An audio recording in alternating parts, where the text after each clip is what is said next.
Welcome to the TIMFD podcast. Today is my favorite day is about appreciating every day as it comes, no matter what life throws at us. We hope that this podcast speaks to you. And if it does, please like, share, and comment. Now let's find out why today is our favorite day this week. Welcome to the TIMFD podcast. We have Mark and Randy here, and we're going to discuss the topic, isn't the church full of hypocrites? And our answer is... Yeah, yes. absolutely. Absolutely. So good podcast. Yeah, good job. you. Good job. Good job. We Come feel good join about us. that. Yeah, you can always add another, right? Always use one more, right? Okay, so beyond that, we just wanted to be weird. And by the way, I want you to show off your socks real quick. Randy always has interesting socks. These are like flowers with like cranes and stuff on it. And then if you see Pastor Mark, he is always with his, like he has his workout stuff ready to go. And then my wife always has me with no socks. So that's kind of the combination of people. So we just want to laugh a little bit because this is a not so easy subject. It's not.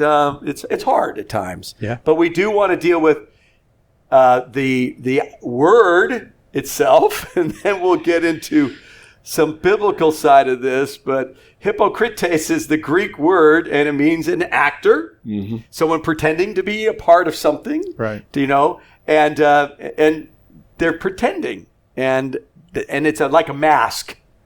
Yes. And Mark, you brought up. So you guys both brought up when I said it's like a mask. What did that kind of remind you of? Oh, virtue signaling. Virtue signaling. Can you explain what that is? Virtue signaling is when people will adopt very, very publicly and very stridently, they'll adopt positions that they think make them look better than they really are. Oh. So it's, they're projecting a false sense of moral superiority, for instance. Okay, moral superiority. And then looking down at someone. Yeah, oh, absolutely. Yeah, almost to like shame you into compliance. Like during COVID, they would put those things on their, I'm vaccinated or whatever. Oh, yes. Or, during the BLM stuff, they'd have the black square. Oh, yeah, on social media. Now it's the Ukrainian flag. Yeah, and it's like, and if you don't have it, you're a horrible person. Yeah, you're a horrible person. Yeah, Like, and that's just not right. And so what we want to do is just talk about this because this was a question that was brought up from some of our younger people in our church that we asked them to give us some questions, and this was one of the questions. And so let's talk about that. Let's talk about what Jesus talked about when it came to being a hypocrite. So if you can kind of explain that, Randy. Right. Well, as you mentioned, the Greek, and using a sort of a contemporary example, right? Because you had the Greek influence in that part of the world, and as you pointed out, they would wear masks. They would actually literally wear masks and play a different character, different from the person behind the mask, and that's essentially what being a hypocrite is. I'm projecting one image, like this moral, perfect, person, and where in reality, I'm not. And don't you see that? Before we get into that. I know in pastor world, that's a real problem because the guys believe that they have to have that mask, right? Because if they don't, they can get fired from their church if the people really knew what was going on in their life, right? And that was something that Tanya and I had to get a little bit used to. We understand it. We don't agree with it.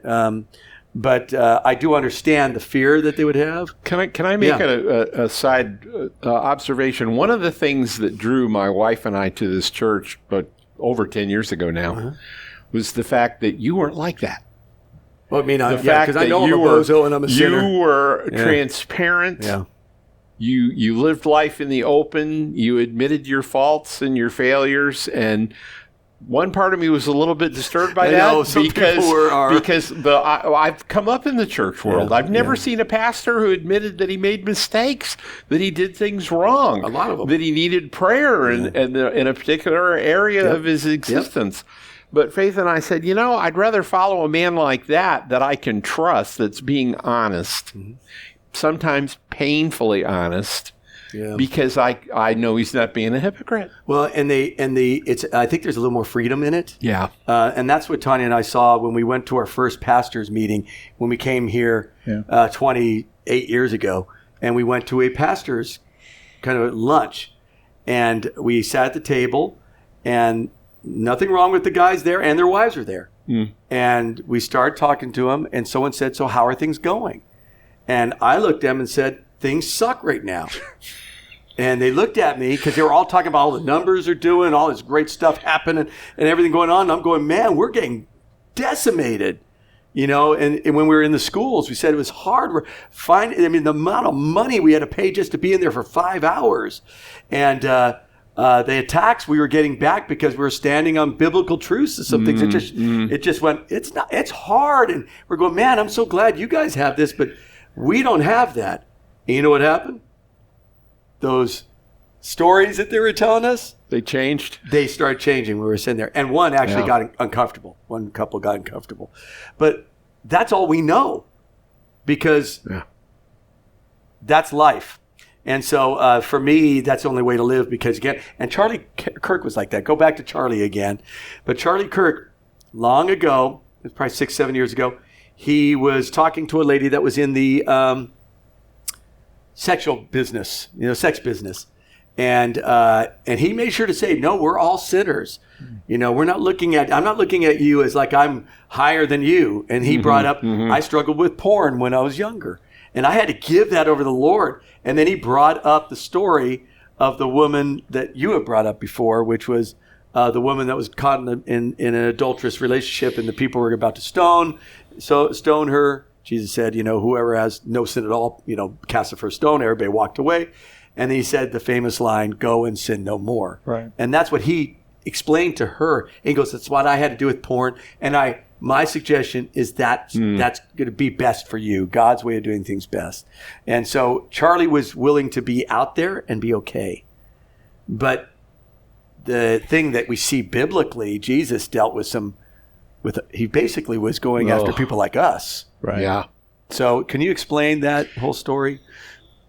Oh, well, one thing I would add, just to dovetail on what you two were talking about, here at this church is we have the Celebrate Recovery ministry, and that's all about dealing with people's hurts, habits, and hang-ups, right? We've all got something. Not everybody in the church is in CR, but it is available to you. Yep. It's a place where you can come and be around other believers who have struggled with or are struggling with whatever it is. Yep. We all have something that we're challenged by, and that's how we're trying to keep it real here. Like, we're not super saints. No.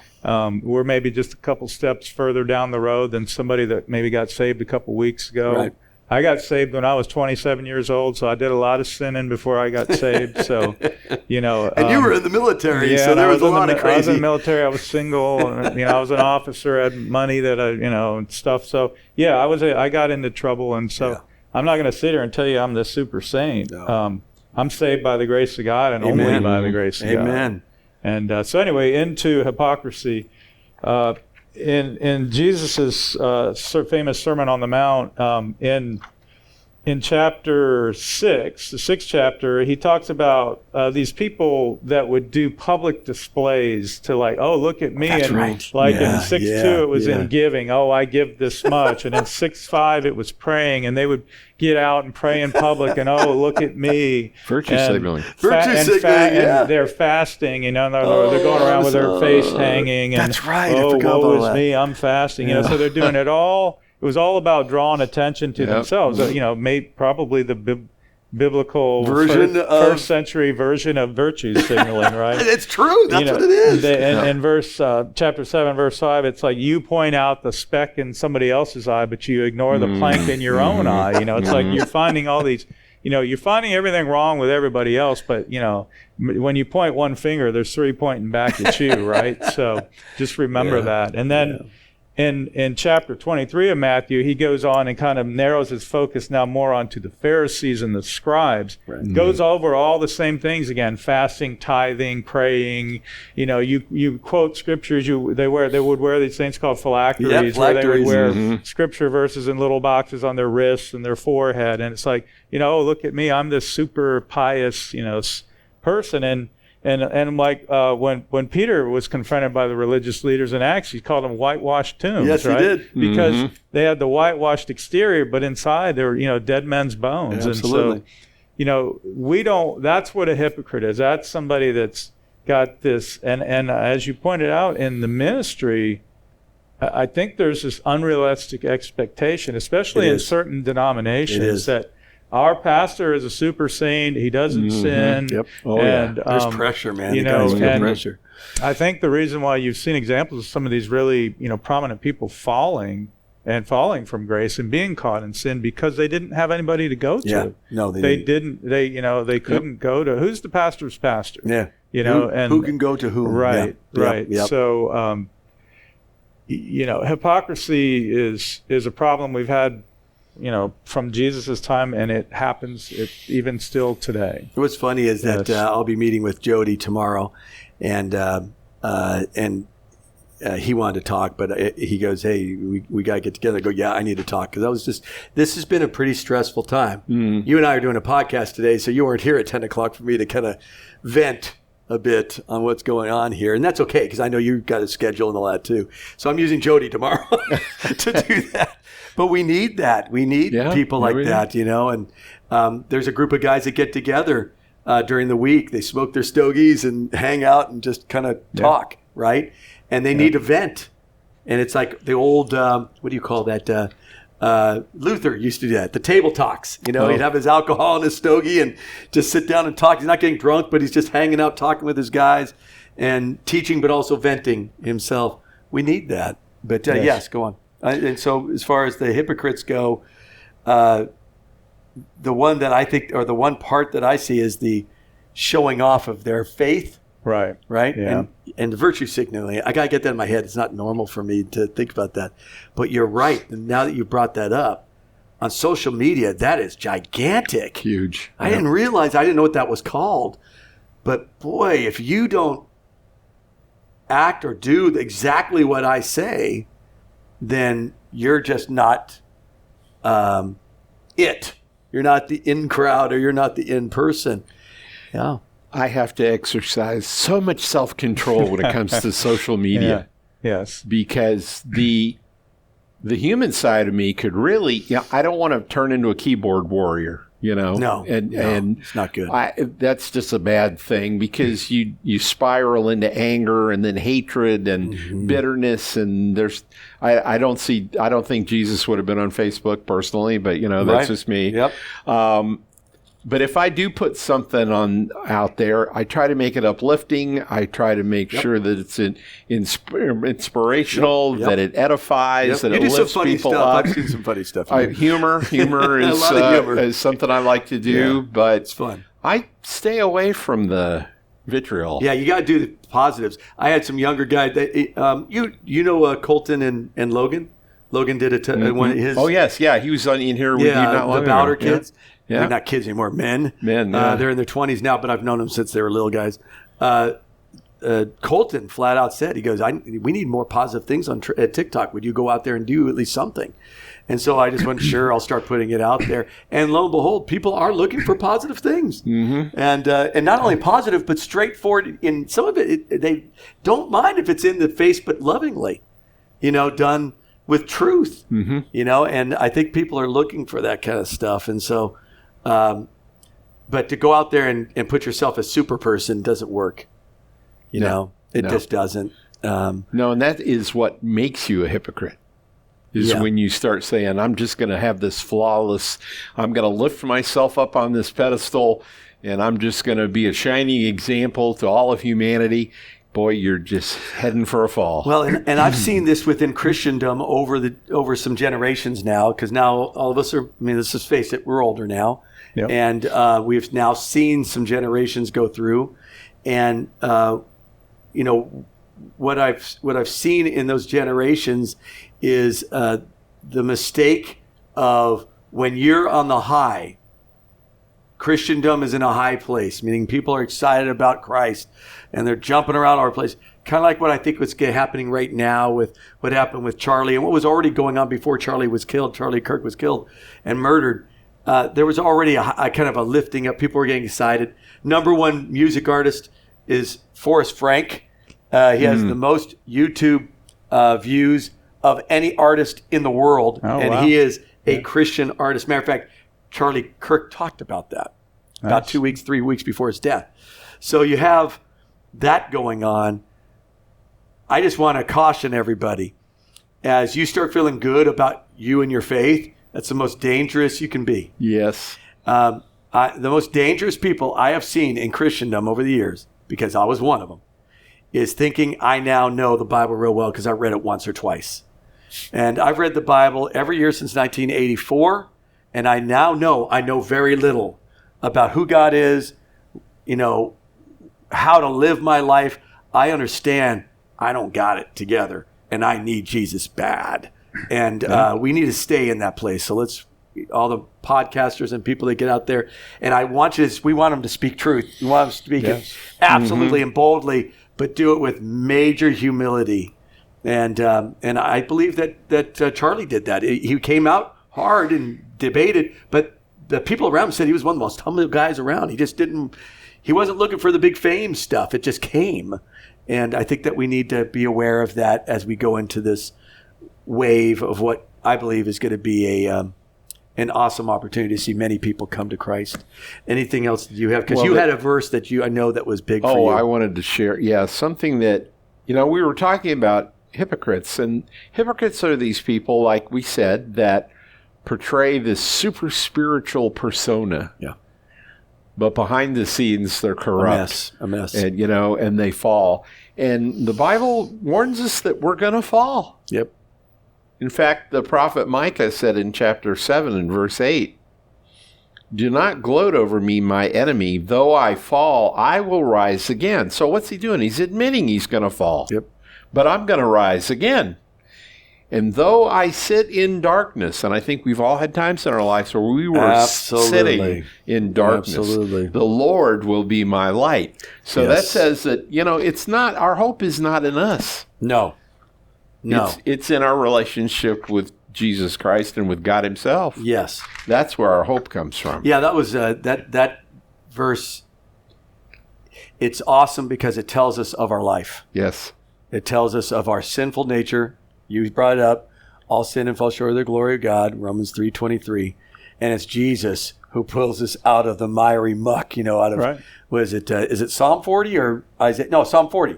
The famous, he pulled me out of the miry clay and put me on a firm rock to stand on. Only God does that. Only him. Anything else? Yeah, I have one thing that I want to, when you were speaking about how it looks like Christianity's on the upswing, and you got to kind of temper that. You got to take that with a grain of salt. Luke 6:26 says, "Woe unto you when all men shall speak well of you." Mm-hmm. Yeah. "For so did their fathers to the false prophets." Mm-hmm. So in other words, if everybody likes you, you're probably not telling everybody the truth. Well, and if everybody likes you, the devil doesn't care. Well, you're a false prophet. Yeah, and the devil doesn't care. He just kind of goes, okay, let him keep doing what he's doing. Yeah, you're no threat to me, pal. Yeah. But I'll leave you unmolested. Yeah, and that's gigantic. What about you? Anything else? Yeah, I would just conduct yourself in a way, and again, the argument that I don't want to go to church because there's so many hypocrites or I don't like church because don't just stop at one church. Visit other ones because there's a continuum like anything, and you're going to get some good ones, you're going to get some not so good ones, and I think we're at least here we try and be authentic and humble, what we hope, and also just, hey, look, we've been there, and as you pointed out, and like in 1 John, it says, if we say we are without sin, we're a liar, and the truth is not in us. No, it's not. But it also says, if we confess our sins, he is faithful and just to forgive us and cleanse us from all unrighteousness. So we're going to stumble, we're going to mess up, and that's where having solid theology is important, because we don't believe in our church that you can lose your salvation. No. So if you're living in fear, oh, gee whiz, I just sinned, and now I got to put on this false persona because if they knew what I really just did, then I'm going to lose my salvation. Well, no, that's not it at all. Jesus is there. He's ready to forgive you. And just understand that none of us are perfect. We're never going to be perfect until we're in eternity. Yeah.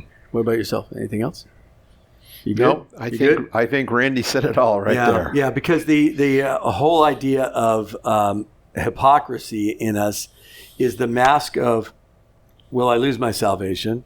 The mask of, if people really knew who I was, then they would reject me. So there's a fear there too that we put masks on, become hypocrites. Right. And that's not just in the church. That's in any organization or group. That, now that I'm in the group, I got to play what the group think is in there and not be myself. And shouldn't our goal be for God to say to us someday, welcome? Yeah. Well done, good and well faithful done, servant. good and faithful servant. And that is a thing that Charlie Kirk's wife put out there. Amen. And many have said that with him. Yeah. And we have said, well done, good and faithful servant. And that's for all of us. We don't want to be hypocrites. And that's not men's praise. That's God himself that's God saying that. You Absolutely. did well. Absolutely. You were faithful. You were a good servant. Yeah. That's what I want to hear. Well, and Paul talking about when he was, 2 Timothy, near the end of it, he's going, I fought the good fight, I finished the race. Yes. So, that's something we all want to be able to say. And there's going to be failures. All you have to do is, if you wanted to know if there's any sitting going on, the three of us, just go to our wives and talk to them and say what happened last week with the attitudes, their stuff that goes on with them, right, with all of us. And our wives would say, yeah, they are all sinners. And that's okay. But they also would say, saved by the grace of God, and they're men that are wanting, at least in all of our flaws, to try to become more like Jesus. Yep. Yeah, absolutely. And that's the key here, guys. So, feel free in the love of Christ. Jesus says if you obey me, you'll follow my commands. So let's follow him without putting the masks on.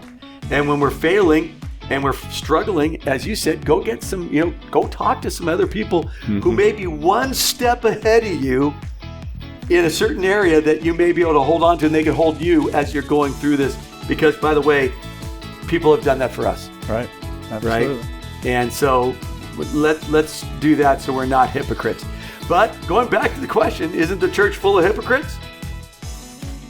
Yes. Yeah. Yes. Yeah. And so we end that by shaking each other's hands and saying, hey, all right, good. We're saved by the grace of God. Yes, we're hypocrites. Saved. God bless you guys. Take it easy.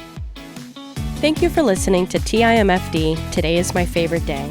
Views, comments, and opinions are those of the host and guest alone. TIMFD is produced and directed by Alex Korn. Thank you for listening. Have a great day, live intentionally, and be very blessed.